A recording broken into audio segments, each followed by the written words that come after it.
ഖുർആൻ പറയുകയാ, സമാധാനമുള്ള സന്തോഷമുള്ള ഒരു ജീവിതം വേണോ? നമ്മുടെ വീട് എങ്ങനെയാകണമെന്നറിയുമോ? നമ്മുടെ വീട് എങ്ങനെയാകണമെന്നറിയുമോ? അള്ളാന്റെ ഖുർആൻ പറയുകയാ, അള്ളാന്റെ ഖുർആൻ 5 കാര്യങ്ങൾ പറയുകയാണ്. ഈ 5 കാര്യങ്ങൾ അനുസരിച്ച് ഏതെങ്കിലും ഒരു ഭാര്യയും ഭർത്താവും ജീവിച്ച അവരുടെ ദുനിയാവും ആഖിറവും രക്ഷപ്പെടുമെന്ന് ആദരവായ പ്രവാചകൻ നബി മുഹമ്മദ് മുസ്തഫ സല്ലല്ലാഹു അലൈഹി വസല്ലം ഒരു 5 കാര്യം ഞാൻ പറഞ്ഞു തരാം. ഈ പറയുന്ന 5 കാര്യം അനുസരിച്ചിട്ട് നീയും നിന്റെ ഭാര്യയും ജീവിച്ച ഇവിടെയും ഒരുമിച്ച് സ്വർഗത്തിലും ഒരുമിച്ച്. അള്ളാഹു അങ്ങനെ ആക്കി തരുമാറാകട്ടെ. അള്ളാഹു അങ്ങനെ ആക്കി തരുമാറാകട്ടെ. അള്ളാഹു അങ്ങനെ ആക്കി തരുമാറാകട്ടെ. വിശദീകരിക്കുന്നില്ല. ഇനി ആകെ ഉള്ളത് 1 മണിക്കൂറാണ്. 1 മണിക്കൂറുണ്ട്. പോകുന്നിടം വരെ പോകട്ടെ. നിങ്ങൾക്ക് ബോറടിക്കുമ്പോൾ പറയണം കേട്ടാ. നിർത്തണമെന്ന് തോന്നുമ്പോൾ നിങ്ങൾ പറഞ്ഞേക്കണം ഇൻഷാ അല്ലാഹ്. കാരണം എന്ന് പറഞ്ഞാൽ ഇനിയിപ്പോൾ നാളെ രാവിലെ പാലക്കാട് പോകാനുള്ളതാണ്. ഞാൻ ഇന്ന് രാവിലെ വീട്ടിൽ നിന്ന് ഇറങ്ങിയതാണ്. ഒറ്റയ്ക്ക് വണ്ടി ഓടിച്ചാൽ പള്ളിയിൽ പോയാൽ ഇനിയിപ്പോൾ തിരിച്ച് ഇവിടുന്ന് ഒറ്റയ്ക്ക് തന്നെ പോകണം തിരുവനന്തപുരം വരെ. നാളെ രാവിലെ പാലക്കാടും പോകണം. അപ്പോൾ അതുകൊണ്ട് പെട്ടെന്ന് നിർത്തും ഇൻഷാ അല്ലാഹ്. അള്ളാഹു പഠിക്കാൻ ഭാഗ്യം തരുമാറാകട്ടെ. അപ്പോൾ നമ്മുടെ കുടുംബം എന്താപ്പാ അതിൻ്റെ പുറത്ത് കുറെ ചെറുപ്പക്കാർ നിൽക്കുന്ന മക്കളെ ഓടണ്ടടാ കല്യാണക്കാരിയാ പറയണത് വാ കേട്ട് കയറിയിരുന്നു ഇൻഷാ അല്ലാഹ്. അള്ളാഹു നമ്മുടെ മക്കളെയൊക്കെ സാലിഹ്യങ്ങളാക്കി തരുമാറാകട്ടെ. 1 ഖുർആൻ പറയാ കേട്ടോ. ഭാര്യയും ഭർത്താവ് നാളെ സ്വർണത്തിന്റെ ചാരുകസേരയിൽ ഇങ്ങനെ ഇരുന്ന് സുഖിക്കും. സ്വർഗത്തിലെ ഹൂറിലീങ്ങളായ പെണ്ണുങ്ങൾ ചുറ്റുഭാഗത്ത് നിൽക്കും. ഈ സ്വർഗവാസികൾ മുഴുവനും ചോദിക്കും, ആ പെണ്ണും ഭർത്താവ് ആരാപ്പാ പ്രശ്നം, ഇവരെങ്ങനെ ഒരുമിച്ച് ഇവിടെ? മലക്കുകൾ പോലും സലാം പറയുന്നു, എല്ലാവരും ബഹുമാനിക്കുന്നു. അങ്ങനെ നിനക്ക് അവിടെ എത്തണമെങ്കിൽ അള്ളാഹുവിന്റെ ഖുർആൻ പറയുകയാണ്, 1ാമത്തെ കാര്യം വമിൻ ആയാതിഹി അന്ന ഖലഖ ലക്കും മിൻ അൻഫുസികും അസ്വാജാ ലിതസ്കുനൂ ഇലൈഹാ. അള്ളാഹുവിന്റെ വിശുദ്ധമായ ഖുർആൻ പറയുകയാ, എന്റെയും നിങ്ങളുടെയും കുടുംബ ജീവിതത്തിൽ വേണ്ട 1ാമത്തെ കാര്യം എന്തെന്നറിയുമോ? വമിൻ ആയാതിഹി അൻ ഖലഖ ലക്കും മിൻ അൻഫുസികും അസ്വാജാ ലിതസ്കുനൂ ഇലൈഹാ. എന്റെ പ്രിയപ്പെട്ട വാപ്പാ, നിനക്ക് ആത്മാർത്ഥമായിട്ട് നിന്റെ ഭാര്യയൊന്ന് സ്നേഹിക്കാൻ കഴിയുമോ? എന്റെ പ്രിയപ്പെട്ട പെങ്ങളെ, ആത്മാർത്ഥമായിട്ട് നിനക്ക് നിന്റെ ഭർത്താവിനെ ഒന്ന് സ്വീകരിക്കാൻ കഴിയുമോ? ഒന്ന് സ്നേഹിക്കാൻ കഴിയുമോ? പടച്ചവനെ, എവിടെയാണ് സ്നേഹമുള്ളത്? ഏത് ഭാര്യക്കാണ് ഭർത്താവിനോട് ആത്മാർത്ഥമായിട്ട് സ്നേഹമുള്ളത്? ഏത് ഭർത്താവിനാണ് ഭാര്യയോട് ആത്മാർത്ഥമായിട്ട് സ്നേഹമുള്ളത്? പടച്ചവനെ, അഭിനയമാണ്. സ്നേഹം അഭിനയിക്കുകയാണ്. സിനിമാ താരങ്ങളെ പോലും വെല്ലുന്ന രീതിയിൽ ഭർത്താവ് നടിക്കുന്നു. സീരിയൽ നടിമാര് പോലും തോറ്റുപോകുന്ന രീതിയിലാണ് എന്റെ പ്രിയപ്പെട്ട ഉമ്മമാര് അഭിനയിക്കുന്നത്. പടച്ചവനെ, കുടുംബക്കാരുടെ മുന്നിൽ, മക്കളുടെ മുന്നിൽ, നാട്ടുകാരുടെ മുന്നിൽ പരസ്പരം ഞങ്ങൾ വല്ലാത്ത സ്നേഹത്തിലാണെന്ന് ബോധിപ്പിക്കാറ് എന്തിനു വേണ്ടിയാ അഭിനയിക്കുന്നത്? അള്ളാഹു തന്ന ജീവിതം മെഴുകുതിരി ഉരുക്കുന്നത് പോലെ ഉരുക്കാനുള്ളതാണോ? ഉരുകി തീർക്കാനുള്ളതാണോ? എന്റെ പ്രിയപ്പെട്ടവരെ, ഭർത്താവ് തന്റെ മനസ്സ് ഭാര്യയോട് തുറക്കാറില്ല. ഭാര്യ തന്റെ രഹസ്യങ്ങൾ ഭർത്താവിനോട് പറയാറില്ല. പേടിയാട് ഒരുമിച്ചിരുന്ന് ഭക്ഷണം കഴിക്കാറില്ല. ഒരു 5 മിനിറ്റ് സ്നേഹത്തോടെ സംസാരിക്കാറില്ല. എന്റെ പ്രിയമുള്ളവരെ, ഭാര്യയുടെ രഹസ്യങ്ങൾ ഭർത്താവിനോടാ പറയേണ്ടത്. ഭർത്താവിന്റെ രഹസ്യങ്ങൾ ഭാര്യയോടാണ് പറയേണ്ടത്. മഹാനായ നബി മുഹമ്മദ് മുസ്തഫ സല്ലല്ലാഹു അലൈഹി വസല്ലമ തങ്ങള് 40ാമത്തെ വയസ്സിൽ ഹാരിസൂർ എന്ന് പറയുന്ന ഗുഹയ്ക്കകത്ത് അള്ളാഹുവിന്റെ പ്രവാചകൻ ഒറ്റയ്ക്കിരിക്കുമ്പോ അതാ മുഖറബുൽ അംലാക്ക് മലക്ക് ജിബ്രീൽ അലൈഹിസ്സലാം ഇറങ്ങി വരികയാണ്. അള്ളാന്റെ റസൂലിന്റെ മുന്നിലേക്ക് ജിബ്രീൽ എന്ന് പറയുന്ന മലക്ക് ഇറങ്ങി വന്നിട്ട് അവിടെന്ന് പറയുന്ന ഖുർആനിന്റെ 1ാമത്തെ ആയത്ത് ഓതി കൊടുക്കുകയാണ്. ഇഖ്റ ബിസ്മി റബ്ബിക്കല്ലദീ ഖലഖ് ഖലഖൽ ഇൻസാന മിൻ അലഖ് ഇഖ്റ വറബ്ബുക്കൽ അക്റമുല്ലദീ അല്ലമ ബിൽ ഖലം. അല്ലാഹുവേ, പരിശുദ്ധമായ ഖുർആനിന്റെ 1ാമത്തെ ആയത്ത് ഓതി കൊടുത്തിട്ട് അവിടെന്ന് പറയുന്ന ഓതി നബിയെ. അള്ളാന്റെ റസൂല് പേടിച്ചുകൊണ്ട് പറയുന്നു, എനിക്ക് ഓതാനറിയില്ല. ജിബ്രീൽ കെട്ടിപ്പിടിക്കുകയാണ്, പ്രവാചകന്റെ ശരീരം വേദനിക്കുകയാണ്. അള്ളാന്റെ റസൂല് ഖുർആൻ ഓതുകയാണ്. അവസാനം പർവ്വതത്തിന്റെ മുകൾ തട്ടിൽ നിന്ന് പേടിച്ച് വിറച്ചുകൊണ്ട് ലോകത്തിന്റെ നേതാവ് 40ാമത്തെ വയസ്സിൽ ഇറങ്ങി ഓടുകയാണ്. എവിടേക്കാ ഓടിയത്? കുടുംബക്കാരുടെ മുന്നിലല്ല, കൂട്ടുകാരുടെ മുന്നിലല്ല. അള്ളാഹുവിന്റെ പ്രവാചകൻ എവിടേക്കാണ് കടന്നു ചെന്നതെന്നറിയുമോ? അള്ളാഹുവേ, തന്നെക്കാലം വയസ്സ് തന്ന തന്റെ പ്രിയപ്പെട്ട ഭാര്യ ഖദീജ ബീബി റളിയല്ലാഹു തആല അൻഹയുടെ മുന്നിലേക്ക് അള്ളാഹുവിന്റെ പ്രവാചകനെ വിറച്ചുകൊണ്ട് ഓടുകയാണ്. ഓടിച്ചെന്ന് ഖദീജയോട് പറയുന്നു, സമ്മിലൂനി യാ ഖദീജ, എന്നെ ഒന്ന് പുതപ്പിക്കുക ഖദീജ. അള്ളാഹുവിന്റെ പ്രവാചകന് നടന്ന കാര്യങ്ങൾ മുഴുവനും തന്റെ പ്രിയപ്പെട്ട ഭാര്യയോട് രഹസ്യങ്ങൾ പറഞ്ഞു കൊടുക്കുമ്പോ എന്തേ ചെയ്തതെന്നറിയുമോ? പേടിച്ചു വന്ന ഭർത്താവിനെ അതാ പുതപ്പ് കൊണ്ട് പുതച്ചിട്ട് തന്റെ പ്രിയപ്പെട്ട ഭാര്യ അതാ തന്റെ മടിയിലേക്ക് പിടിച്ചു കിടത്തുകയാണ്. അള്ളാന്റെ റസൂലിന് തന്റെ മടിയിലേക്ക് പിടിച്ചു കിടത്തിയിട്ട് കൈകൊണ്ട് അള്ളാന്റെ റസൂലിന്റെ തലയിൽ ഇങ്ങനെ കൈവച്ചിട്ട് മുടികൾക്കിടയിലൂടെ ഇങ്ങനെ തലോടുകയാണ്. എന്നിട്ടൊരു കൈകൊണ്ട് തന്റെ ഭർത്താവിനെ ചേർത്ത് പിടിച്ചു. പേടിച്ചു കിടക്കുന്ന തന്റെ പ്രിയപ്പെട്ട ഭർത്താവിനോട് ഖദീജ ബീവി റളിയല്ലാഹു തആല മനസ്സിന് സമാധാനമുണ്ടാക്കുന്ന ഒരു വാക്കേ പറഞ്ഞുള്ളൂ. അവിടെന്ന് പറഞ്ഞു, നബിയേ, വല്ലാഹി മാ യുഖ്ഫീകല്ലാഹു അബദാ, ഒരിക്കലും അല്ലാഹു നിങ്ങളെ കൈവിടൂല നബിയേ, ഒരിക്കലും അല്ലാഹു നിങ്ങളെ കൈവിടൂല. പ്രവാചകന്റെ മനസ്സില് എന്തൊരു കുളിർമയുള്ള വാക്കെന്നറിയുമോ? മരിക്കുന്ന കാലത്തോളം അള്ളാന്റെ റസൂല് മറന്നില്ല. മരിക്കുന്ന കാലത്തോളം അള്ളാന്റെ റസൂല് ഖദീജ എന്ന് പറഞ്ഞ റസൂലുള്ളാന്റെ കണ്ണ് നിറയുമായിരുന്നു, പ്രവാചകനെ കരയുമായിരുന്നു. എന്ത് പറഞ്ഞാലും ഖദീജയാണ്. ഖദീജ തന്റെ വീട്ടില് ഒരൽപ്പം ഭക്ഷണം വെച്ചാൽ ആരെങ്കിലും ഒരൽപ്പം ഇറച്ചിക്കറി കൊണ്ട് കൊടുത്താ അള്ളാന്റെ റസൂല് തന്റെ മകൾക്കല്ല കൊടുത്തത്, മറ്റു ഭാര്യമാർക്കല്ല കൊടുത്തത്, ഖദീജയുടെ കൂട്ടുകാരികൾക്ക് കൊടുത്തു വിടുമായിരുന്നു. എന്റെ പ്രിയപ്പെട്ടവരെ, അത്രയ്ക്ക് സ്നേഹമായിരുന്നു, അത്രയ്ക്ക് സ്നേഹമായിരുന്നു. അതുകൊണ്ട് നമ്മുടെ കുടുംബ ജീവിതത്തിൽ വേണ്ട ഒന്നാമത്തെ കാര്യം എന്തെന്നറിയുമോ? പരസ്പരം ആത്മാർത്ഥമായിട്ടുള്ളൊരു സ്നേഹമാണ്. പരസ്പരം ഒരു സ്നേഹമുണ്ടെങ്കിൽ നമ്മുടെ ജീവിതം സന്തോഷമുള്ളതാ, നമ്മുടെ ജീവിതം സമാധാനമുള്ളതാ. അല്ലാഹുവേ, ഇന്നതില്ലാതെ പോയല്ലോ. പടച്ചവരെ, ഭാര്യയുടെ പീഡനങ്ങൾ സഹിക്കാൻ കഴിയാത്ത ഭർത്താക്കന്മാരുണ്ട്. എങ്ങനെ സന്തോഷം കിട്ടാനാ, എങ്ങനെ സമാധാനം കിട്ടാനാ? അല്ലാഹുവേ, ചില പെണ്ണുങ്ങളുണ്ടല്ലോ, എത്ര കിട്ടിയാൽ എന്തൊക്കെ കൊടുത്താലും നന്ദി കാണിക്കാത്ത ചില പെണ്ണുങ്ങളുണ്ട്. അല്ലാഹുവേ, ഭർത്താവിന്റെ മുഖത്ത് നോക്കിയിട്ട് രാവിലെ മുതൽ വൈകുന്നേരം വരെ കിടന്ന് കഷ്ടപ്പെട്ടിട്ട് തളർന്ന ശരീരവുമായി വീട്ടിലേക്ക് കയറി ചെല്ലുന്ന ഭർത്താവിനോട് മക്കളെ കുറിച്ച്, മാതാപിതാക്കളെ കുറിച്ച്, കൂടപ്പിറപ്പുകളെ കുറിച്ച്, ഭക്ഷണം വെക്കുന്നതിനെ കുറിച്ച്, ജോലി ചെയ്യുന്നതിനെ കുറിച്ച് നിനക്ക് നിന്റെ മഹത്വം അറിയാതെട്ടാ, നിനക്ക് നിന്റെ ജീവിതത്തിന്റെ വില അറിയാതെട്ടാ, നിന്റെ പവിത്രത എന്താണെന്ന് നിനക്കറിയാത്തത് കൊണ്ടാണ് നീ പല പരാതികളും പറയുന്നത്. അല്ലാഹുവിന്റെ പ്രവാചകൻ സല്ലല്ലാഹു അലൈഹി വസല്ലമ തങ്ങള് തന്റെ പ്രിയപ്പെട്ട പൊന്നുമോള് ഫാത്തിമ ബീബി റളിയല്ലാഹു തആല കല്യാണം കഴിഞ്ഞു. ഒരു ദിവസം അല്ലാഹുവിന്റെ റസൂൽ തന്റെ പൊന്നുമോളെ കാണാൻ പോവുകയാ. ഫാത്തിമ ബീബി റളിയല്ലാഹു തആല വീടിന്റെ അകത്തേക്ക് കടന്നു ചെല്ലുമ്പോ ഫാത്തിമ ബീബി റളിയല്ലാഹു തആല അതാ ഗോതമ്പ് പൊടിച്ചുകൊണ്ടിരിക്കുകയാണ്. തന്റെ പൊന്നാര മകളെ ഗോതമ്പ് പൊടിച്ചുകൊണ്ടിരിക്കുകയാണ്. അള്ളാന്റെ റസൂല് വീട്ടിലേക്ക് കടന്നു ചെന്നിട്ട് അവിടെന്ന് ചോദിക്കുന്നു, ഫാത്തിമ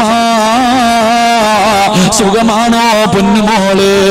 അള്ളാന്റെ റസൂല് തന്റെ പൊന്നുമകളോട് ചോദിക്കുമ്പോ ഫാത്തിമ ബീബി റളിയല്ലാഹു തആല പൊട്ടിക്കരഞ്ഞുകൊണ്ട് രണ്ട് കൈയും എടുത്ത് കാണിക്കുകയാണ്. കരഞ്ഞുകൊണ്ട് പറയുന്നു, വാപ്പാ ജോലി ചെയ്തിട്ട് എന്റെ കൈ പൊട്ടികെട്ട് രക്തം വരുന്നു വാപ്പാ. പൊന്നാര മകള് രണ്ട് കൈയുമെടുത്ത് കാണിക്കുകയാണ്. അടുക്കളയിൽ കിടന്ന് ജോലി ചെയ്തിട്ട് എന്റെ കൈ പൊട്ടിപ്പോയി വാപ്പാ. തന്റെ പൊന്നാര മകള് പരാതി പറഞ്ഞപ്പോ ഉമ്മയില്ലാതെ വളർത്തിയ പൊന്നുമോള് അള്ളാന്റെ റസൂല് പറഞ്ഞു കൊടുത്ത മറുപടി എന്തെന്നറിയുമോ? നിന്റെ ഭാര്യക്ക് പറഞ്ഞു കൊടുക്കണം, ചെറുപ്പക്കാരാ, ഭർത്താവിന്റെ വീട്ടിൽ കിടന്ന് തമ്മിലടി ഉണ്ടാക്കി വീട്ടിൽ വന്ന് നിൽക്കുന്ന പൊന്നാര മക്കൾക്ക് പറഞ്ഞു കൊടുക്കണം, കല്യാണം കഴിച്ചു വിടുന്ന സമയത്ത് ലക്ഷങ്ങളും കൊടുത്ത് കാറും വാങ്ങി പറഞ്ഞു വിട്ടാ പോരാ. വാപ്പ എന്ന രീതിയിൽ നിന്റെ പൊന്നുമോക്ക് പറഞ്ഞു കൊടുക്കേണ്ട ഉപദേശമാണ്. അല്ലാഹുവിന്റെ പ്രവാചകൻ സല്ലല്ലാഹു അലൈഹി വസല്ലമ തങ്ങള് തന്റെ പൊന്നാര മകൾ അടുത്തേക്ക് വിളിക്കുകയാണ്. എന്നിട്ട് പറയുന്നു, ഫാത്തിമ, നിന്റെ പ്രതിഫലം നിനക്കറിയോ ഫാത്തിമ? നിന്റെ പ്രതിഫലം എന്താണെന്ന് നിനക്കറിയുമോ ഫാത്തിമ? എന്റെ പ്രിയപ്പെട്ട പെങ്ങള്, നിന്റെ പ്രിയപ്പെട്ട ഭർത്താവ് രാവിലെ മുതൽ വൈകുന്നേരം വരെ കഷ്ടപ്പെട്ടു ജോലി ചെയ്തിട്ട് 1 കിലോ അരിയും വാങ്ങിയിട്ട് വൈകുന്നേര സമയത്ത് നിന്റെ വീട്ടിലേക്ക് കടന്നു വരികയാണ്. അതാ 1 കിലോ അരിയുമായി വീട്ടിലേക്ക് കയറി വരുന്ന ഭർത്താവിനോട് കുത്തുവാക്ക് പറയാതെ, പരിഹസിക്കാതെ, വേദനിപ്പിക്കാതെ ആ കയ്യിലിരിക്കുന്ന അരി വാങ്ങിയിട്ട് അടുക്കളയിലേക്ക് കടന്നു ചെന്നിട്ട് ഇതെന്റെ കടമയാണല്ലോ എന്ന് പറഞ്ഞുകൊണ്ടത് കഴുകി ശുദ്ധിയാക്കിയിട്ട് നിന്റെ ഭർത്താവിനും മക്കൾക്കും ചോറ് വെച്ചു കൊടുത്ത അല്ലാഹു തരുന്ന പ്രതിഫലം കേൾക്കടോ പൊന്നുമോള്. നീ നിന്റെ ഭർത്താവിന് ചോറ് വെച്ചു കൊടുത്ത അല്ലാഹു നിനക്ക് തരുന്ന പ്രതിഫലം അതിലെ ഓരോ അരിയുണ്ടല്ലോ, ഓരോ ചോറുണ്ടല്ലോ, അതിന് പകരം അല്ലാഹു നിന്റെ പാപം പൊറുക്കുന്നുണ്ട്. നിന്റെ പാപങ്ങൾ അല്ലാഹു പുറത്തു തരികയാ, നിനക്കൊരു നന്മ എഴുതുകയാണ്. ഒരു ചോറിന് പകരം ഒരു നന്മ എഴുതുകയാണ്. നിന്റെ ഒരു പാപം അല്ലാഹു പൊറുക്കുകയാണ്. അടുക്കളയിൽ കിടന്ന് ഉരുകുന്ന പെണ്ണുങ്ങളുണ്ടല്ലോ, തീ ചുവട്ടിൽ കിടന്ന് ഉരുകുന്ന പെണ്ണ്, അല്ലാഹുവിന്റെ റസൂല് പറയുകയാ, നീ നിന്റെ ഭർത്താവിനും മക്കൾക്കും ഭക്ഷണം വെക്കുമ്പോ തീയുടെ ചുവട്ടിൽ നിന്ന് ഉരുകുമല്ലോ, നിന്റെ ശരീരം വിയർത്തിട്ട് വിയർപ്പിങ്ങനെ ഒഴുകുമല്ലോ. അല്ലാഹുവിന്റെ റസൂല് പറയുന്നു, പെണ്ണ്, ഒരു തുള്ളി വിയർപ്പ് താഴെ വീണ നരകം നിനക്ക് ഹറാമാണുമ്മ. അടുപ്പിന്റെ ചുവട്ടിൽ നിന്നിട്ട് നിന്റെ ശരീരം നിറാ വിയർത്തിട്ട് വിയർപ്പ് തുള്ളി താഴെ വീഴുമ്പോ തുടയ്ക്കല്ലേ പെങ്ങള്, നരകത്തിൽ നിന്നുള്ള മോചനമാണ്. അല്ലാഹുവിന്റെ പ്രവാചകൻ അവിടെന്ന് പറയുന്നു, ഗർഭിണികളുണ്ടല്ലോ, പ്രസവിച്ച കഥ പറയുന്ന പെണ്ണുങ്ങളുണ്ടല്ലോ, അല്ലാഹുവിന്റെ റസൂല് പറയുന്നു, ഫാത്തിമ, ഒരു ഉമ്മ തന്റെ കുഞ്ഞിനെ പ്രസവിച്ച മരണവേദനയുടെ വേദനയിൽ നിന്ന് പ്രസവിച്ച ഒരു ഉമ്മയ്ക്ക് അല്ലാഹു കൊടുക്കുന്ന പ്രതിഫലം എന്തെന്നറിയുവോ? പെങ്ങളെ, നീ പ്രസവിച്ച സമയത്ത്, പെങ്ങളെ, നീ പ്രസവിച്ച സമയത്ത് നിന്റെ ശരീരത്തിൽ എവിടെയെല്ലാ രോമങ്ങളുണ്ടോ ഓരോ രോമത്തിനും പകരം അല്ലാഹു നിനക്ക് നന്മ എഴുതുകയാണ്. ഓരോ രോമത്തിനും പകരം അല്ലാഹു നിനക്ക് നന്മ തരുകയാണ്. നിന്റെ പാപങ്ങൾ അല്ലാഹു പുറത്തു കൊടുക്കുകയാണ്. മക്കൾക്ക് പാല് കൊടുക്കുന്ന ഉമ്മമാരുണ്ടല്ലോ, പട്ടിണിയാണെങ്കിലും രോഗമാണെങ്കിലും എഴുന്നേക്കാൻ കഴിയില്ലെങ്കിലും തന്റെ മക്കള് കരഞ്ഞ അല്ലാഹുവേ വാരിയെടുത്ത് പാല് കൊടുക്കുന്ന പെണ്ണ്, അല്ലാഹുവിന്റെ റസൂല് പറയുകയാ, 2 വയസ്സ് പൂർത്തിയാകുന്നത് വരെ ഏതെങ്കിലും ഒരു ഉമ്മ തന്റെ കുഞ്ഞിന് പാല് കൊടുത്ത അല്ലാഹു ആ പെണ്ണിന് കൊടുക്കുന്ന പ്രതിഫലം എന്തെന്നറിയുമോ? ബദറിലും ഉഹദിലും ഹന്തക്കിലും ഖൈബറിലും തബൂക്കിലും യർമൂക്കിലും പടച്ച റബ്ബിന്റെ ദീനിന് വേണ്ടി പോരാടിയ ശുഹദാക്കളുണ്ടല്ലോ, ബദരീങ്ങളുണ്ടല്ലോ, 1000 ശുഹദാക്കളുടെ പ്രതിഫലം പാല് കൊടുക്കുന്ന ഉമ്മയ്ക്ക് അല്ലാഹു കൊടുക്കുമെന്ന് ആദരവായ പ്രവാചകൻ നബി മുഹമ്മദ് മുസ്തഫ സല്ലല്ലാഹു അലൈഹി വസല്ലമ തങ്ങൾ പറയുകയാ, ഭർത്താവിന്റെ തുണി കഴുകാൻ ഭാര്യയ്ക്ക് മടിയാട്, ഭർത്താവിന്റെ വിയർപ്പ് കഴുകാൻ മടിയാട്. പടച്ചവര്, എന്റെ പ്രിയപ്പെട്ട പെങ്ങള്, നിന്റെ ഭർത്താവിന്റെ വസ്ത്രം കഴുകി കൊടുത്ത, നിന്റെ ഭർത്താവിന്റെ ഒരു ജോഡി വസ്ത്രം കഴുകി കൊടുത്ത അല്ലാഹു നിനക്ക് തരുന്ന പ്രതിഫലം കേൾക്കടോ, അല്ലാഹു നിനക്ക് തരുന്ന പ്രതിഫലം കേൾക്കടോ. ഭർത്താവിന്റെ ഒരു ജോഡി വസ്ത്രം ഏതെങ്കിലും ഒരു പെണ്ണ് കഴുകി കൊടുത്ത 100 പേർക്ക് ഭക്ഷണം കൊടുത്ത പ്രതിഫലം അല്ലാഹു അവൾക്ക് കൊടുക്കുമെന്ന് നബി മുഹമ്മദ് മുസ്തഫ. നബി മുഹമ്മദ് മുഹമ്മദ് മുസ്തഫ. എന്തേപ്പാ നബി മുഹമ്മദ് മുസ്തഫ. ഭാര്യക്ക് നീ പറഞ്ഞുകൊട്, പെണ്ണെ, ചോറ് വെച്ച ഒരു ചോറിന് പകരം ഒരു നന്മ, ഒരു പാപം അല്ലാഹു പൊറുക്കും. അടുക്കളയിലെ തീയുടെ ചുവട്ടിൽ നിന്ന് പെണ്ണുരുകിയാൽ ശരീരം വിയർത്താൻ നരകമോചനം. പ്രസവിച്ച ശരീരത്തിലെ രോമങ്ങൾക്കനുസരിച്ച് നന്മ, പാപം പൊറുക്കും. പാല് കൊടുത്ത 100,000 ശുഹദാക്കളുടെ പ്രതിഫലം. ഭർത്താവിന്റെ വസ്ത്രം കഴുകി കൊടുത്ത, ഭർത്താവിന്റെ ഒരു ജോഡി വസ്ത്രം കഴുകി കൊടുക്കുന്ന ഭാര്യ, അവളെ കുത്തുവാക്ക് പറയൂല. ഭർത്താവിന്റെ വിയർപ്പ് കഴുകാൻ അവക്കൊരു മടിയുമില്ല. ഒരു ജോഡി വസ്ത്രം കഴുകി കൊടുത്ത 100 പാപങ്ങൾക്ക് ഭക്ഷണം കൊടുത്ത പ്രതിഫലം കിട്ടുമെന്ന് നബിയുനാ റസൂലുള്ളാഹി. ആ കുടുംബജീവിതം എന്ത് രസമെന്നറിയോ? കുടുംബജീവിതത്തിന്റെ വില നമുക്കറിയാഞ്ഞിട്ടാ. അല്ലാഹു നമ്മുടെ ഭാര്യമാർക്ക് ഈമാൻ നൽകി അനുഗ്രഹിക്കുമാറാകട്ടെ. പറഞ്ഞു കൊടുക്കണം, ഇതാ ജീവിതം, ഇതാണ് ജീവിതം. തന്റെ ഭാര്യ ഭർത്താക്കന്മാർക്ക് പറഞ്ഞു കൊടുക്കണം. ഭർത്താവിന്റെ തുണി കഴുകാൻ അല്ലാഹു നമ്മുടെ ഭാര്യമാർക്ക് ഈമാൻ നൽകി അനുഗ്രഹിക്കുമാറാകട്ടെ. നിങ്ങളുടെ ഭാര്യമാർക്കൊന്നും ഈ പ്രതിഫലം കിട്ടൂല. കിട്ടുവോ? തുണി കഴുകിയാ നിങ്ങളുടെ ഭാര്യമാർക്ക് കിട്ടുവോ? പറ മനുഷ്യന്മാരെ കിട്ടുവോ? അതിന് നിന്റെ ഭാര്യ തുണി കഴുകുന്നില്ലല്ലോ, വാഷിംഗ് മെഷീനല്ലേ കഴുകണേ, അവക്കെന്ത് പ്രതിഫലം? വാഷിംഗ് മെഷീൻ ഇട്ട് കഴുകണ പെണ്ണിനെ നമുക്ക് ബിസ്മിയം പറഞ്ഞ് വാരി അങ്ങോട്ട് ഇട്ടാൽ മതി. അവക്ക് ശരീരം അനങ്ങുന്നത് വലിയ പാടാണ്. അവക്ക് കല്ലിലൊക്കെ ഇട്ട് കഴുകുന്ന പെണ്ണുങ്ങൾക്കായിരിക്കും. അള്ളാഹു നൽകുമാറാകട്ടെ, അള്ളാഹു നൽകുമാറാകട്ടെ. കല്യാണം കഴിച്ചവരെന്ന് കൈവക്കിക്കേ. കല്യാണം കഴിച്ചവരാ ഒരുപാട് കൈയുണ്ട്. ഇങ്ങോട്ട് നോക്ക്, നിങ്ങളുടെ ആരുടെയെങ്കിലും ഭാര്യമാര് നിങ്ങളുടെ തലയിൽ എണ്ണ തേച്ച് തരുന്ന ഏതെങ്കിലും ഭർത്താവ് ഉണ്ടെങ്കിൽ ഒന്ന് കൈവക്കിക്കേ. കാണാനുള്ള കൊതിയുണ്ട. അല്ലാഹു അഅലം. പെണ്ണുമ്പിള്ള അപ്പുറത്തിരുന്ന് പറയുന്നത് എന്തെന്നറിയോ? ഇനി ആ കിളവന്റെ തലയെ തേച്ചു കൊടുക്കാത്തതിന്റെ കുഴപ്പം കൂടെ ഉള്ളൂ. ഒന്നും കൂടെ കെട്ടാൻ നടക്കുക. അങ്ങാരി എണ്ണയല്ലേ ഞാൻ തേക്കണേ? എണ്ണ തേക്കണം, എണ്ണ തേക്കണം. ഈ സ്ഥലപ്പേരെന്താന്നാ പറഞ്ഞേ? കായംകുളം. അടികൊള്ളുന്നവൻ ചെണ്ട. പറ, അടികൊള്ളുന്നവൻ ചെണ്ട. പണം വാങ്ങുന്ന ആരാ? മാരാര്. നെഞ്ചു പൊട്ടിയിട്ട് വഴുതു പറയുന്ന ഉസ്താദിന് പച്ചവെള്ളം പോലും ഇല്ല. കേൾക്കാൻ വന്നവർക്ക് ചുക്ക് കാപ്പി.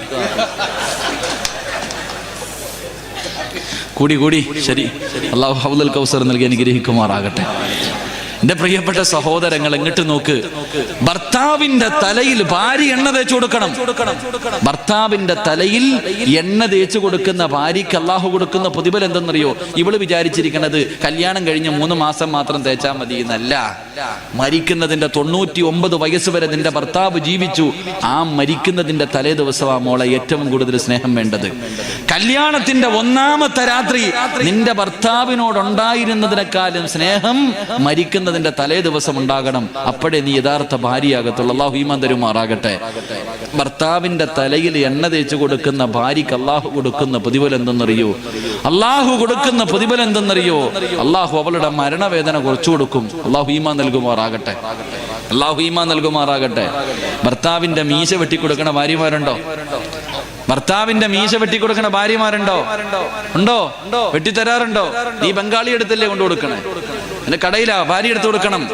പണ്ട് നിന്റെ അത്തായി അമ്മായി, നിന്റെ വാപ്പായി ഉമ്മായൊക്കെ പണ്ട് ബാർബർ ഷോപ്പൊന്നും ഇല്ലാത്തൊരു കാലത്ത് വെള്ളിയാഴ്ച 9 മണിയാകുമ്പോ വാപ്പ കയറിയിരിക്കും, ഉമ്മ വെട്ടിക്കൊടുക്കുന്ന ഒരു കാലം ഉണ്ടായിരുന്നു.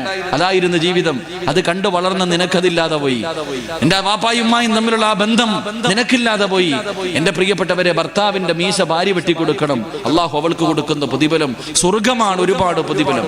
ഈ പെണ്ണുങ്ങൾക്ക് അറിയാഞ്ഞിട്ടാ എന്ത് ചെയ്താലും കുറ്റവും കുറവും പറയുന്ന ഭാര്യ. റസൂലുള്ളാഹി തങ്ങൾ പറഞ്ഞു, രാത്രി വീട്ടിലേക്ക് കയറി വരുന്ന ഭർത്താവിന് കിടന്നുറങ്ങാൻ ഒരു പുതപ്പ് വിരിച്ചു കൊടുത്ത, രാത്രി വീട്ടിൽ കയറി വരുന്ന ഭർത്താവിന് കിടക്കാൻ ഏതെങ്കിലും ഒരു പെണ്ണൊരു പുതപ്പ് വിരിച്ചു കൊടുത്ത സുബഹി വരെ ഒരു മലക്ക് അവക്ക് വേണ്ടി ദുആ ചെയ്യുമെന്ന് നബിയുനാ റസൂലുള്ളാഹി.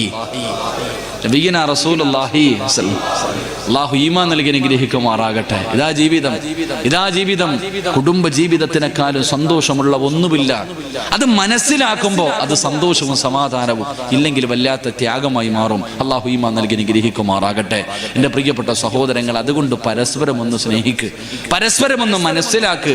ഇന്നിപ്പോ ചില ചെറുപ്പക്കാരുണ്ട്, പഠിച്ചവനെ ഭാര്യയെ തല്ലുന്ന ചെറുപ്പക്കാരുണ്ട്. അത് വലിയ ആണത്തോന്നാ വിചാരിക്കണേ. എടാ, കെട്ടിയ പെണ്ണിനെ തല്ലുന്ന ചെറുപ്പക്കാരുണ്ട്.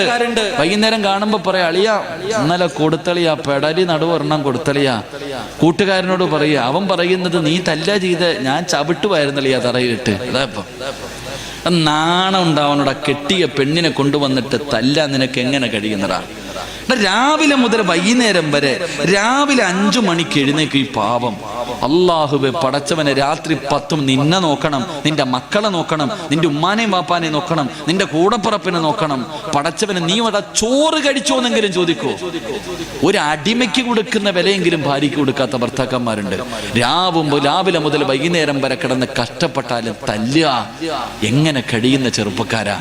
എടാ, നിങ്ങൾക്കൊക്കെ കുടുംബജീവിതം, ഈ കല്യാണം എന്ന് പറയുന്ന ഒരു സമ്പ്രദായം ഉണ്ടല്ലോ, നിക്കാഹ്. ഈ നിക്കാഹ് പറയുമ്പോ ഈ പെണ്ണിന്റെ വാപ്പ നിന്റെ കൈ പിടിച്ചിട്ട് പറഞ്ഞു തരുന്ന ഒരു അറബി വാക്കുണ്ട്. അതിന്റെ അർത്ഥം നിനക്ക് അറിയുമായിരുന്നെങ്കിൽ നീ നിന്റെ ഭാര്യയെ തല്ലൂല. അതുപോലും അറിയില്ലല്ലോ. പെണ്ണ് കെട്ടാനിരിക്കുന്ന മക്കള് പഠിച്ചോ. എടാ, കയ്യിൽ ഇങ്ങനെ പിടിച്ചിട്ട് പറയും,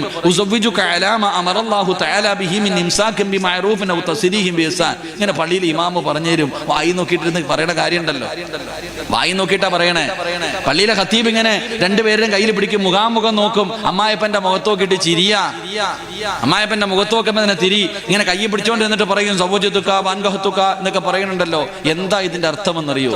എടാ, നിന്റെ ഭാര്യയുടെ വാപ്പ നിന്റെ കയ്യിൽ പിടിച്ചിട്ട് പറഞ്ഞു എന്തെന്നറിയോ? മോനെ, 10-18 കൊല്ലം ഞാൻ പൊന്നുമോളെ വളർത്തിയ എന്റെ മകളെ നീ തരുന്ന നക്കാ പിച്ചയ്ക്ക് ഞാൻ നിന്റെ കയ്യിൽ തരിക. എടാ, ഞാൻ പൊന്നുപോലെ നോക്കിക്കിടന്ന് കൊണ്ട് നടന്ന എന്റെ മോളെ നീ തരുന്ന നക്കാപ്പിച്ച 1 പവനോ 2 പവനോ സ്വർണത്തിന് പകരം എന്റെ പൊന്നുമോളെ ഞാൻ നിന്റെ കൈ വെച്ച് തരികയാ. ഇവള് എല്ലാം തികഞ്ഞുകളൊന്നുമല്ല, ഇവള് പാവവാടാ, അവക്ക് അറിവില്ലാത്തവളാ. എന്തെങ്കിലും തെറ്റ് ചെയ്താ എന്റെ മോനങ്ങ് ക്ഷമിക്കണേ. എന്റെ മോൾ എന്തെങ്കിലും തെറ്റ് ചെയ്താ നീ ക്ഷമിക്കണേ, നീ തല്ലല്ലേ, തിരുത്തി കൊടുക്കും പാവാ. എന്റെ മോൾക്ക് എന്തെങ്കിലും അബദ്ധം പറ്റിയ അറിവില്ലാത്തവളാ, നീ അവക്ക് തിരുത്തി കൊടുക്ക്. എന്റെ മോളെ നീ തല്ലല്ലേ. നിനക്ക് എന്തെങ്കിലും എന്റെ മോളെ വേണ്ടാന്ന് തോന്നിയാ കെട്ടിത്തൂക്കാനോ സ്റ്റൗ പൊട്ടിക്കാനോ ഒന്നും നിക്കല്ലേടാ. എന്റെ കരളിനെ എന്റെ കയ്യിലേക്ക് തന്നെ തിരിച്ചു തരണേന്നാ ആ പെണ്ണിന്റെ വാപ്പ നിന്റെ കയ്യിൽ പിടിച്ചു പറഞ്ഞത്. അതറിയുമായിരുന്നെങ്കിൽ നീ അവളെ തല്ലൂല. അള്ളാഹു നമുക്ക് ഈമാൻ നൽകി അനുഗ്രഹിക്കുമാറാകട്ടെ.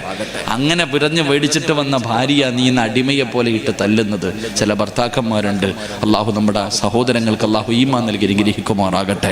എൻ്റെ പ്രിയപ്പെട്ട സഹോദരങ്ങൾ, അത് സ്നേഹിക്ക്, പരസ്പരം മനസ്സിലാക്ക്. ഇന്ന് പിന്നെ എന്തിനും തലാക്കാണല്ലോ, എന്ത് പറഞ്ഞാലും തലാക്ക്, പഴക്കും ബഹളവും. ഈ കരുനാഗപ്പള്ളി ഭാഗത്ത് ഞാനൊരു സ്ഥലത്ത് വഴുതിന് വന്നിട്ട് തിരിച്ചു പോകുമ്പോൾ 2 ചെറുപ്പക്കാർ ബൈക്കിൽ വന്നു. ഞാൻ വിചാരിച്ചു തല്ലാൻ വന്നതാണ്. അങ്ങനാണല്ലോ. ഇപ്പൊ ഒന്നും പറയാൻ പറ്റത്തില്ല, പറഞ്ഞു കഴിഞ്ഞാൽ ഉണ്ടതിനുണ്ട് വരും. അതാവസ്ഥ അല്ലേ, ഒന്നും പറയാൻ പറ്റത്തില്ല. ശരി, അള്ളാഹു നമുക്ക് ഹിദായത്ത് നൽകി അനുഗ്രഹിക്കുമാറാകട്ടെ. എൻ്റെ പ്രിയപ്പെട്ട സഹോദരങ്ങൾ, അപ്പം 2 ചെറുപ്പക്കാർ ബൈക്കിൽ വന്നു. അപ്പൊ ഞാൻ, എന്താ മോനെ ഉസ്താദെ, സംശയം ചോദിക്കാൻ വന്നതാ. ഞാൻ ചോദിച്ചു, എന്തുവാ മോനെ ഉസ്താദെ, കല്യാണം കഴിഞ്ഞിട്ട് 23 ദിവസമായി. ഞാനും എൻ്റെ ഭാര്യയും തമ്മിൽ വഴക്കൂടി. ഇവനാണെങ്കിൽ ഒരു മോതിരം പണയം വെക്കാൻ ചോദിച്ചു. ആ പാവം കൊടുത്തില്ല. അതിനെ കുറ്റം പറയാൻ പറ്റത്തില്ലല്ലോ.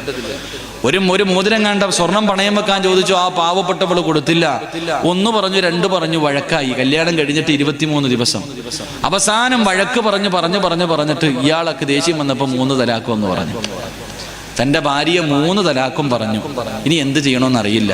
അപ്പൊ എൻ്റെ അടുത്ത് വന്നിട്ട് പറയാ, ഉസ്താദ് ദേഷ്യം വന്നപ്പോൾ പറഞ്ഞതാ, എനിക്ക് അവളെ തന്നെ വേണം ഉസ്താദ്, എന്തെങ്കിലും വഴിയുണ്ടോ? ഞാൻ ചോദിച്ചു, നീ തലാക്ക് പറഞ്ഞോ? ഉറപ്പായിട്ടും പറഞ്ഞു ഉസ്താദ്. ഉറപ്പായിട്ടും പറഞ്ഞു.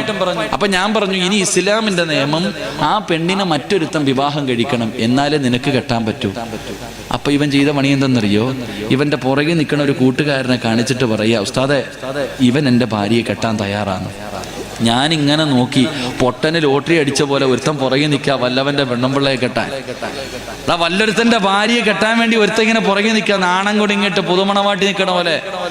ഞാൻ പറഞ്ഞു, എടാ, കെട്ടിയാ മാത്രം പോരാ, ശരീരത്തൊന്നും തൊടാൻ പറ്റൂല. അവൻ കെട്ടും, ഞാൻ തിരിച്ചും കെട്ടും. ഞാൻ പറഞ്ഞു, നീ എന്നാ വണ്ടി എടുത്തിട്ട് പൊക്കോളാൻ പറഞ്ഞു. ജീവിക്കണ്ട, ഇതാ അവസ്ഥ. ഇപ്പം കെട്ടിയോ ജീവിച്ചോ, അള്ളാഹു ആയാലും. അള്ളാഹു ഈമാൻ നൽകുമാറാകട്ടെ. ഇപ്പൊ ഇനിയിപ്പോ എന്തായാലും ഒരു സമാധാനമുണ്ട്. ഇനിയിപ്പം ഒറ്റയടിക്ക് 3 പറയാൻ പറ്റത്തില്ല. പറഞ്ഞാൽ പിന്നെ അകത്ത് പോയി കിടന്ന് തിന്നേണ്ട വരും. തിന്നേണ്ട അവസ്ഥയാ. ഇപ്പൊ തലാഖും ഇല്ലാതായി, പെണ്ണുങ്ങൾക്ക് ഇപ്പൊ സുഖമായി, കുഴപ്പമില്ല, നടക്ക്. അള്ളാഹു നമുക്കൊക്കെ നല്ലത്. ഭർത്താവിന്റെ പീഡനം സഹിച്ചാൽ കിട്ടുന്ന ഭാര്യയുടെ പീഡനം സഹിക്കുന്ന ഭർത്താവ്, ഉസ്താദെ വയ്യസ്താദെ, മക്കളായി പോയില്ലേ, ക്ഷമിക്കലും സഹിക്കുക. മക്കൾക്ക് വേണ്ടിയാ. എടാ, വീട്ടിൽ പോകുന്നില്ലേ? 10 മണിയായി. ഞാൻ പോണില്ല. 10 മണിയായി. കറങ്ങുന്നവനോട് ചോദിക്ക, പോണില്ലേ? പടച്ചോനെ, അവന് പോകാൻ തന്നെ വയ്യ. കാരണം മൂദേവിയുടെ മോന്ത കാണണമെന്ന് പറഞ്ഞാൽ നിൽക്കണം ഓരോന്ന്. ഭർത്താക്കന്മാരോട് പറയുന്നു, ഭാര്യയുടെ പീഡനം സഹിക്കുന്ന ഭർത്താവിന് അള്ളാഹു അയ്യൂബ് നബി അലിഹിസ്സലാമിന്റെ പ്രതിഫലം തരുമെന്ന് നബി മുഹമ്മദ് മുസ്തഫ. ഈ അടുത്തൊരു പെണ്ണ് ഫേസ്ബുക്കിലുണ്ടായിരുന്നു. ഉസ്താദന്മാര് മുഴുവനും ഭാര്യമാരുടെ കടമകളെ കുറിച്ചേ പറയത്തുള്ളൂ, ഭർത്താക്കന്മാരെ കുറിച്ചൊന്നും പറയണില്ല. ഒരു പെണ്ണിന്റെ പരാതിയായിരുന്നു. ഭാര്യയ്ക്ക് എപ്പോഴും ഭർത്താവിന്റെ പൊരുത്തം വേണം, ഭാര്യയ്ക്ക് ഭർത്താവിന്റെ പൊരുത്തം വേണം, ഭർത്താവിന് ഭാര്യയുടെ പൊരുത്തം വേണമെന്നൊന്നുമില്ല. അതൊരു പെണ്ണ് പറയണേട്ടു.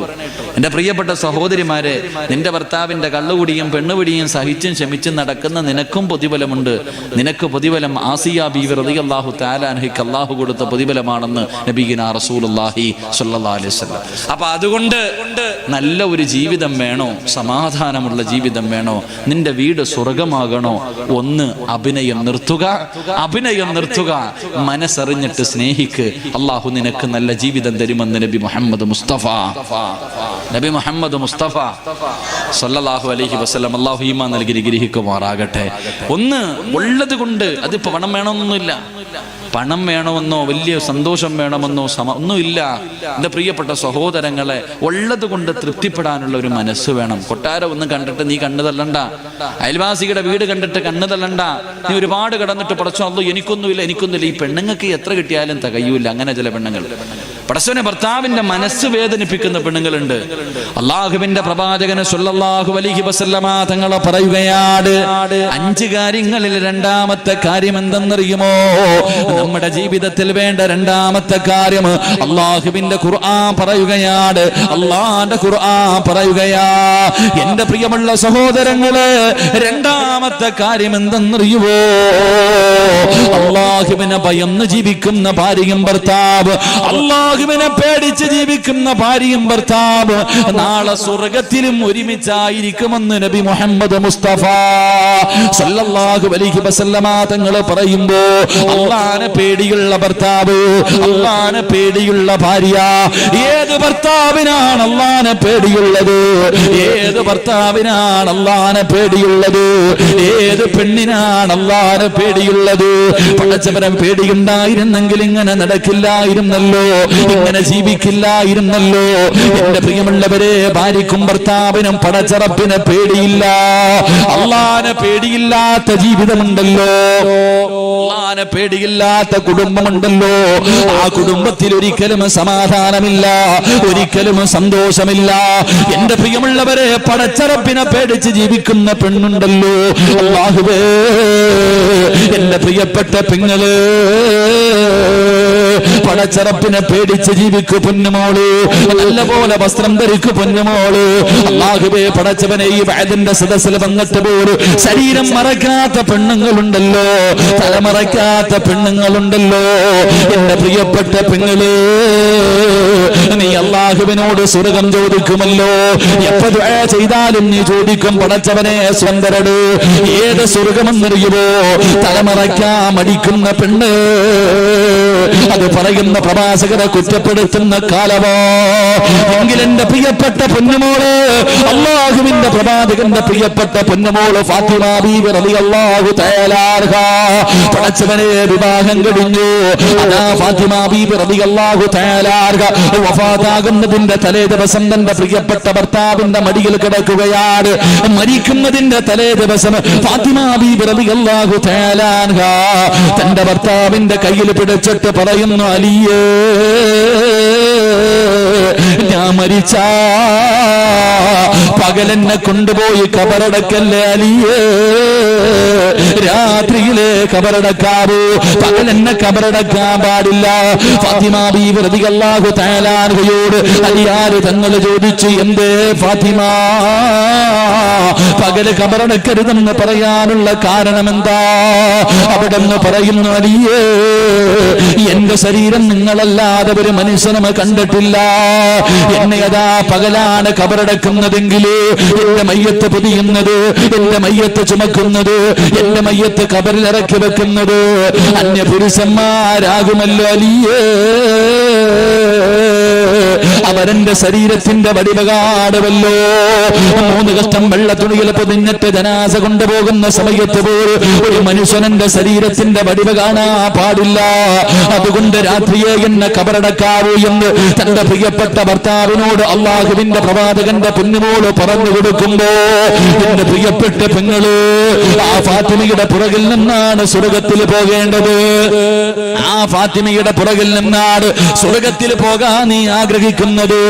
അല്ലാഹുവേ, ശരീരം മറയ്ക്കാൻ പേടിയാ, അല്ലാഹുവിനെ ഭയമില്ലാതെ അഹങ്കാരത്തോടു കൂടി നടക്കുന്ന പെണ്ണുങ്ങളുണ്ടല്ലോ. എന്റെ പ്രിയപ്പെട്ട ചെറുപ്പക്കാരാ, മോനെ അഹങ്കാരം മാറ്റടാ, 5 നേരം നിസ്കരിക്കടാ, അല്ലാഹുവിനെ ഭയന്നുകൊണ്ട് ജീവിക്കൂ, എങ്കിലേ നിനക്ക് സ്വർഗത്തിൽ ഒരുമിക്കാൻ കഴിയൂ എന്ന് ഖുർആൻ പറയുമ്പോ പഠിച്ചവരെ, ഇന്ന് പെണ്ണുങ്ങളൊക്കെ TV കണ്ടിട്ട് സീരിയൽ കണ്ടിട്ട് മക്കളെ അതുപോലെ ആക്കണമെന്ന് ആഗ്രഹിക്കുന്ന കാലമോ. എന്റെ പ്രിയപ്പെട്ടവര്, ഹറാമുകളെ വാരി തിന്നുന്ന കാലമാണല്ലോ. അല്ലാഹുവിന്റെ പ്രവാചകൻ സ്വല്ലല്ലാഹു അലൈഹി വസല്ലമ തങ്ങളെ പറയുകയാണ്, 2 കാര്യങ്ങൾ ഏത് വീട്ടിലുണ്ടോ ആ വീട്ടുകാരുടെ ആയുസ് കുറയുമെന്ന് ആദരവായ പ്രവാചകൻ നബി മുഹമ്മദ് മുസ്തഫ സല്ലല്ലാഹു അലൈഹി വസല്ലമ തങ്ങളെ പറയുകയാ, ഈ പറയുന്ന 2 പാപങ്ങള് നിങ്ങളുടെ ആരുടെയെങ്കിലും വീട്ടിലുണ്ടെങ്കിൽ നീ പെട്ടെന്ന് മരിച്ചു പോകും ചെറുപ്പക്കാരാ, നീ പെട്ടെന്ന് മരിച്ചു പോകും പാപ്പാ, നിന്റെ ആയുസ് അല്ലാഹു വെട്ടിച്ചുരുക്കുകയാ. എന്റെ പ്രിയപ്പെട്ട പെങ്ങള്, ഈ പറയുന്ന ദുശീലങ്ങൾ നിന്റെ ഭർത്താവിനുണ്ടെങ്കിൽ, ഈ പറയുന്ന 2 ദുശീലങ്ങൾ നിന്റെ ഭർത്താവിനുണ്ടെങ്കിൽ തിരുത്തി കൊടുക്കടേ, തിരുത്തി കൊടുക്കടേ. അദ്ദേഹത്തിന്റെ കൂടെ നീ കൂടല്ലേ, ഭർത്താവിന്റെ കൂടെ കൂടിയാ അല്ലാഹു നിന്നെ വിധവയാക്കി കളയുമെന്ന് നബി മുഹമ്മദ് മുസ്തഫ സല്ലല്ലാഹു അലൈഹി വസല്ലമ തങ്ങൾ പറയുമ്പോ, ആയുസ് കുറച്ച് കളയുന്ന 2 പാപങ്ങളിൽ ഒരു പാപം എന്തെന്നറിയുമോ? ഹറാമായ പണം ആരുടെ വീട്ടിലുണ്ടോ, ഹറാമായ സമ്പത്ത് ആരുടെ വീട്ടിലുണ്ടോ, അല്ലാഹു നിന്റെ ആയുസ് വെട്ടിച്ചുരുക്കുമെന്ന് ആദരവായ പ്രവാചകൻ നബി മുഹമ്മദ് മുസ്തഫ സല്ലല്ലാഹു അലൈഹി വസല്ലമ തങ്ങൾ പറയുകയാ, നീ പലിശ കച്ചവടം നടത്തിയത്, ലോട്ടറി എടുത്തിട്ട് വാങ്ങിക്കൂട്ടിയത്, കള്ളത്തരം കാണിച്ച് സമ്പാദിച്ചത് ഹറാം നിനക്ക് വാഴൂലടാ, നിനക്ക് തിന്നാ യോഗമില്ല, നിനക്ക് സുഖിക്കാ യോഗമില്ല. അല്ലാഹു നിന്റെ ആയുസ് ചുരുക്കി കളയുമെന്ന് പ്രവാചകം പഠിപ്പിക്കുമ്പോ, എന്റെ പ്രിയപ്പെട്ട പെങ്ങള്, പടച്ചവനെ ഭർത്താവിനെ ഹറാമിലേക്ക് തള്ളിവിടുന്ന പെണ്ണുങ്ങളുണ്ട്. എവിടെന്നാണെങ്കിലും പണം മതി, എങ്ങനെ സമ്പാദിച്ചതാണെങ്കിലും കുഴപ്പമില്ല. പൊന്നുമോള് വിധവയായി പോകും, പൊന്നുമോള് നിന്റെ മക്കളെ തീമായി പോകും, പൊന്നുമോള് അല്ലാഹു തന്നതുകൊണ്ട് തെറ്റിപ്പെടൂ. അത് പട്ടിണിയാകട്ടെ, അത് സന്തോഷമാകട്ടെ, പടച്ചുറപ്പ് തന്നതുകൊണ്ട് തൃപ്തിപ്പെടാൻ കഴിയണം പെങ്ങള്. ഹറാമ് തിന്നല്ലേ, മക്കളെ ഹറാമ് തീറ്റിക്കല്ലേ, പട്ടിണി കിടക്ക് പൊന്നുമോള്, പച്ചവെള്ളം കുടിച്ചിട്ട് കിടക്ക് പൊന്നുമോള്, എങ്കിലും നീ ഹറാമ് തിന്നല്ലോ, ഹറാമുകൾക്ക് കൂട്ടു നിൽക്കല്ലോ. എന്റെ പ്രിയപ്പെട്ടവര്, മഹാനായ നബി മുഹമ്മദ് മുസ്തഫ സല്ലല്ലാഹു അലൈഹി വസല്ലമ തങ്ങൾ പറയുകയാ, ഹറാമിനോട്, ഹറാമായ സമ്പത്ത് ഏത് വീട്ടിലുണ്ടോ ആ മനുഷ്യന്റെ ആയുസ് അല്ലാഹു ചുരുക്കുമെന്ന് നബി മുഹമ്മദ് മുസ്തഫ സല്ലല്ലാഹു അലൈഹി വസല്ലമ തങ്ങൾ പറയുമ്പോ, സന്തോഷത്തിന്, പരസ്പരം സ്നേഹത്തിന് പണം വേണമെന്നില്ല, വീട് വേണമെന്നില്ല, കൊട്ടാരം വേണമെന്നില്ല, കഴിക്കാൻ ഭക്ഷണം വേണമെന്നില്ല. പടച്ചവനെ, മഹ്ദിയായ ഫാത്തിമ ബീബി റളിയല്ലാഹു തആല അൻഹ, അല്ലാഹുവിന്റെ പ്രവാചകന്റെ പ്രിയപ്പെട്ട ഫാത്തിമ ബീബി റളിയല്ലാഹു തആല അൻഹ മരിക്കുന്ന സമയത്ത് തന്റെ പ്രിയപ്പെട്ട ഭർത്താവിന്റെ മടിത്തട്ടിൽ കിടന്നിട്ട് കയ്യിൽ പിടിച്ചിട്ട് പറയുന്ന, ഞാൻ എന്തെങ്കിലും പറഞ്ഞു പോയിട്ടുണ്ടെങ്കിൽ, ഞാൻ മനസ്സ് വേദനിപ്പിച്ചിട്ടുണ്ടെങ്കിൽ എനിക്കൊന്ന് പൊരുത്തപ്പെട്ട് തരണേ അലിയേ. ഭർത്താവിന്റെ കയ്യിൽ പിടിച്ചിട്ട് മരിക്കുന്നതിന്റെ തലേ ദിവസം ഭാര്യ കരഞ്ഞുകൊണ്ട് പറയുകയാണ്, അലിയാര് തങ്ങൾ പറഞ്ഞു, ഫാത്തിമ നീ എന്നോട് യാത്ര പറയല്ലേ, നീ എന്നോട് പൊരുത്തം ചോദിക്കല്ലേ, എന്നെ വിട്ടിട്ട് പോകല്ലേ ഫാത്തിമ. ഫാത്തിമ ബീവിയെ കെട്ടിപ്പിടിച്ചിട്ട് അലിയാര് തങ്ങളിരുന്ന് കരയുകയാ.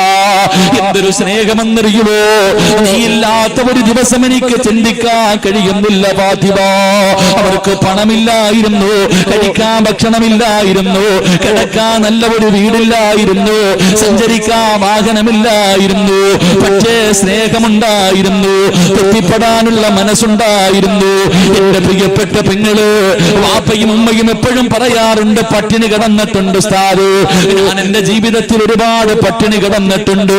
വാപ്പ നിനക്ക് പട്ടിണി എന്താണെന്നറിയോ? ഞാനും നിങ്ങളും ജീവിതത്തിൽ ഒരിക്കൽ പോലും പട്ടിണി എന്താണെന്നറിഞ്ഞിട്ടില്ല. വെറുതെ പറയുന്നവരാ. പട്ടിണി എന്തെന്നറിയുമോ? മഹാനായ നബി മുഹമ്മദ് മുസ്തഫ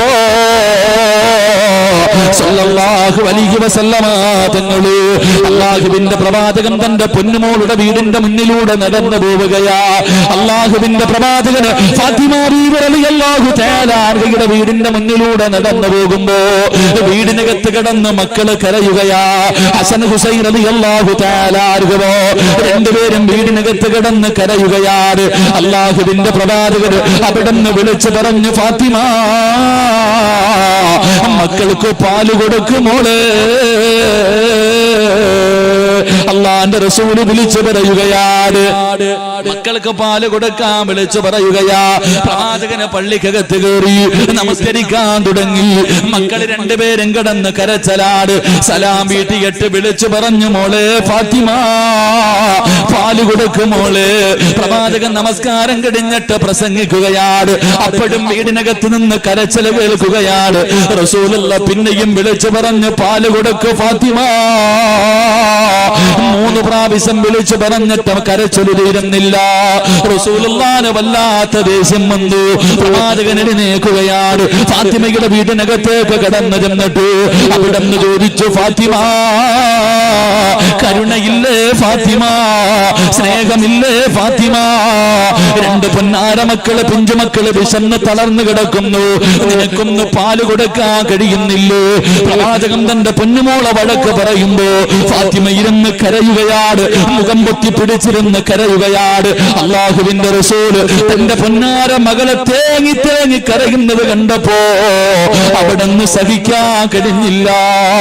അടുത്ത് ചെന്നിട്ട് തന്റെ കരളിന്റെ കഷ്ടമായ പൊന്നുമകളോട് അല്ലാഹുവിന്റെ റസൂല് ചോദിച്ചു, ഫാത്തിമ എന്തിനാ മോളെ കരയുന്നത്? എന്തിനാ മോളെ കരയുന്നത്? ഈ മക്കൾക്ക് നീ എന്തേ പാല് കൊടുക്കാത്തത്? അല്ലാഹുവിന്റെ പ്രവാചകൻ അവിടെ നിന്ന് ചോദിക്കുമ്പോ കരഞ്ഞുകൊണ്ട് പറയുന്നു, വാപ്പാ ഭക്ഷണം കടിച്ചിട്ട് ദിവസങ്ങളായി വാപ്പോ, ഭക്ഷണം കടിച്ചിട്ട് ആഴ്ചകളായി, കാരക്കയും പച്ചവെള്ളവും കുടിച്ചിട്ട് കിടക്കുകയാണ്. എല്ലാം തീർന്നു പോയി വാപ്പോ. എന്റെ മക്കൾ രണ്ടുപേരും വിശന്ന് കരഞ്ഞപ്പോ പാല് കൊടുക്കുന്നതിന് വേണ്ടി ഞാൻ എന്റെ മാറിടമെടുത്ത് എന്റെ മക്കളുടെ വായിലേക്ക് വെച്ചു കൊടുത്തപ്പോ അവര് പാല് ചുരത്തിയപ്പോ പാല് വറ്റിയിട്ട് എന്റെ മാറിടത്തിലൂടെ രക്തം വരുന്നു വാപ്പാ. പട്ടിണി കിടന്നിട്ട് ഒരു പെണ്ണിന്റെ പാല് പറ്റിയിട്ട് രക്തം ഇങ്ങനെ പൊലിക്കുകയാണ്. റസൂലുള്ളാഹിന്റെ കണ്ണ് നിറഞ്ഞു പോയി. വാപ്പയാണല്ലോ. പ്രവാചകൻ നിന്ന് കരയുകയാണ്. അല്ലാഹുവിന്റെ റസൂലിന് എന്ത് പറയണമെന്നറിയുന്നില്ല, എന്ത് പറയണമെന്നറിയുന്നില്ല. 2 പിഞ്ചുമക്കള് തളർന്നു കിടക്കുന്നു. തന്റെ പ്രിയപ്പെട്ട പൊന്നുമോള് മാറിടത്തിലൂടെ രക്തമൊലിപ്പിച്ചു കൊണ്ടിരിക്കുകയാണ്. അല്ലാഹുവിന്റെ റസൂല് വീടിന്റെ വെളിയിൽ ഇറങ്ങുകയാ. വാപ്പാ പട്ടിണി എന്ന് പറഞ്ഞാലതാ നിന്റെ ജീവിതത്തിൽ ഇങ്ങനെ ഒരു പട്ടിണി കിടന്നിട്ടുണ്ടോ? അല്ലാഹുവിന്റെ പ്രവാചകൻ വീട് വിട്ടിറങ്ങുകയാണ്. അതാ പടുത്തു കിടക്കുന്ന മലരാരണ്യത്തിലൂടെ റസൂലുള്ള തലതാറ്റി പിടിച്ചിട്ട് നടക്കുകയാ. കിലോമീറ്ററുകളോളം നടക്കുകയാണ്. അവസാനം ഒരു യഹൂദിയുടെ ഈന്തപ്പന തോട്ടത്തിലേക്ക് കടന്നു ചെന്നു. അവിടെ നിന്ന് ചോദിച്ചു, മനുഷ്യ എനിക്കെന്തെങ്കിലും ഒരു ജോലി തരുവോ, എനിക്കെന്തെങ്കിലും ഒരു ജോലി തരുവോ? ആ മനുഷ്യൻ അറിയില്ല ഇത് അല്ലാഹുവിന്റെ റസൂലാണെന്ന്. അവിടെന്ന് പറഞ്ഞു, എന്റെ ഈന്തപ്പന മരങ്ങളെ വെള്ളം കോരി നനച്ചാ ഒരു തൊട്ടി വെള്ളത്തിന് പകരം 3 കാരക്ക ഞാൻ കോരി തരാ. അല്ലാഹുവിന്റെ റസൂലിന് സമാധാനമായി, അവിടുന്ന് സന്തോഷമായി. അതാ കയറെടുത്തുകൊണ്ട് വെള്ളം കോരാ പോവുകയാണ്. തൊട്ടിയും കയറും എടുത്തുകൊണ്ട് കിണറ്റിന്റെ ചുവട്ടിൽ ചെന്നിട്ട് അല്ലാഹുവിന്റെ പ്രവാചകനെ വെള്ളം കോരുകയാണ്. ഏത് നബിയെന്നറിയുമോ? ഈ പ്രപഞ്ചം തന്നെ സൃഷ്ടിക്കാൻ കാരണക്കാരനായ അഷ്റഫുൽ ഖൽഖ് നബി മുഹമ്മദ് മുസ്തഫ സല്ലല്ലാഹു അലൈഹി വസല്ലമ തങ്ങളെ വെള്ളം കോരുകയാണ്. മരത്തിന്റെ ചുവട്ടിൽ കൊണ്ടുപോയി ഒഴിക്കുകയാ, മരത്തിന്റെ ചുവട്ടിൽ കൊണ്ടൊഴിക്കുകയാണ്. 3 തൊട്ടി വെള്ളം കോരി. 4ാമത് വെള്ളം കോരുന്നതിന് വേണ്ടി തൊട്ടിയെടുത്ത് കിണറ്റിലേക്ക് ഇടുമ്പോ